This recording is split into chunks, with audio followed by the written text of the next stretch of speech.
16号整形外科山田しおり枕研究所の山田しおりです。今回は高齢者の足のつりの原因と対処方法ということで、若い方とお年を召した方のこの違いについてもちょっと注目しながら考えていきたいと思います。足のつりのね YouTube たくさんこれまでにも撮ってきましたが、見てくださる方もとても多いようですので、結構皆さん悩んでるんじゃないでしょうかね。なぜその高齢者でつりが起こるのが多くなるんでしょうか。若者と比べてですか？そうですね、実はこれ若者と、このご高齢の方との体の中の構造、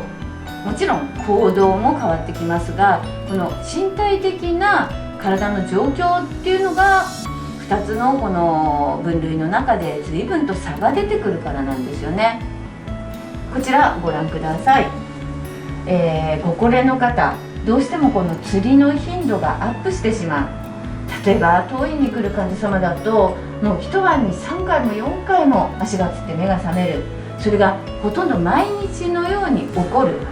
結構辛いことじゃないですか。そのぐらい頻度が増えてしまう方もいるんですね。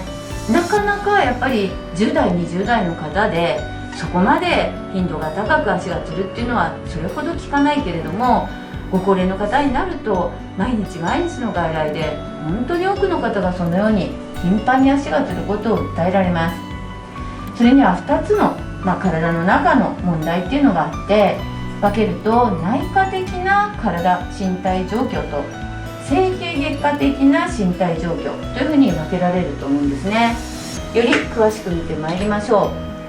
う。内科的なものとしては、例えば糖尿病や腎臓病、そして動脈硬化、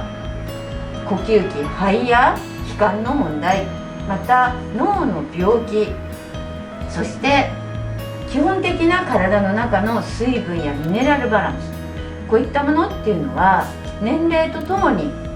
さまざまな臓器、体の中の臓器の機能が少しずつ低下することでやっぱりベースが悪くなるんですね。腎臓病なんかいうのは代表的なものです。どうしても体の中にいらない老廃物を外にお小水、おしっこと一緒に出すこと大事ですよね。でも腎臓の機能が悪ければ体の中にいらない成分がたくさん溜まってしまう。適度に循環させることができない。また、例えば脳の病気になれば麻痺が起こって脳梗塞を起こして片方の側に麻痺が起こる。関節や節々筋肉が十分動かせない。体が固まってしまうのでつりやすいということも起こるわけです。要は内科的な内臓的な問題のベースが全体的にダウンすることでより足がつりやすくなってしまうんですね。一方、整形外科的な身体状況としては、骨、関節、筋肉、神経、こういったものがちょっと難しい言葉ですが、対抗変性、これ字から見てどんなことを思い浮かびます？退化するみたいな。おっしゃる通りですね。まさに前に向かって進行するんではなく、後ろに向かって対抗してしまう。より悪い方向、より衰えた方向に行ってしまうというのを対抗変性。骨でも関節でも、椎間板、軟骨などでもいろいろな体を構成している組織がだんだん老化して悪くなっていくわけですね。より分かりやすく説明するためにちょっと図を描いてみます。これは腰を横から見た図です。横から見ると、前側、後ろ側、骨が例えば腰ですと5つありますね。この5つの骨の後ろに大事な脊髄神経という神経が通っています。この神経に何かが触って神経の機能が悪くなると、次のメカニズム覚えてますか？筋肉ですね。この筋肉の中に筋房水という筋肉を伸び縮みするセンサーがあって、そこから筋肉が縮んでるよ、伸びてるよっていう連絡が脊髄に行って、脳まで行くわけですよね。ただしこの神経がやられてしまうと、脳から筋肉をじゃあ緩めてねっていう連絡がうまくいかなくなる。その神経に着目してみると、年齢とともに、骨にトゲができてきたり、椎間板という軟骨が後ろに飛び出してきたり、骨のトゲ、交通胸腔というトゲや椎間板のヘルニア、こういったものがより先ほどの対向変性とともに起こりやすくなり、そういったものが神経に悪い刺激を与えると神経が傷んでしまう。神経が傷んでしまうと足のつりを緩和する、和らげるメカニズムが働かなくなってしまうんですね。どうですか、わかりますか？はい、体の中に変化が出てくるっていうことは、つまり足がよりつりやすくなってしまう一つの悪い条件に加担してしまうことになるわけです。気になるのがやはりこの高齢者の方の足のつり対策ですよね。おじいちゃんおばあちゃんどうですか？足がつるなんてことは言いませんか？よくおばあちゃんが足がつると言って困ってるみたいです。はい、うちの母もですね、もう81歳なんですけれども、本当によく足がつってですね、一緒に対処療法をやっているんですが、ちょっと大病も患っているので、どうしても足がつりやすい。そんな高齢者の方により安全な方法っていうのをお教えしたいと思っています。こちらご覧ください。一般的には足がつる時の治療、別の YouTube でも説明しましたが、このような大きく分けると5つの方法ありましたよね。はい、まず1番、どうぞ。水分摂取。はい、水を取るということとても大事です。2番目、ミネラルですね。ミネラルも適度に摂取、カルシウム、マグネシウム、カリウムなどなど。3番目、薬、内服、湿布などですね。はい、お薬にもいろんな種類のものありますが、もちろんひどい症状になったら病院で内科の先生、整形外科の先生に相談して適切なお薬をもらいます。4番目、温めることです。はい、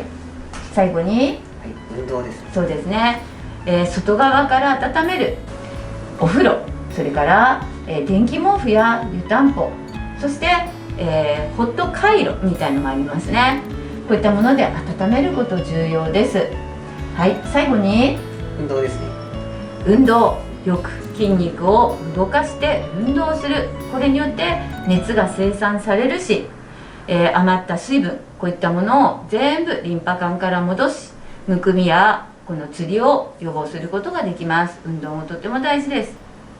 でも高齢者となるとこれが全てできるわけではないんですよね。特にこのお薬、これはいろいろな持病を持っている場合には使えないお薬も出てきます。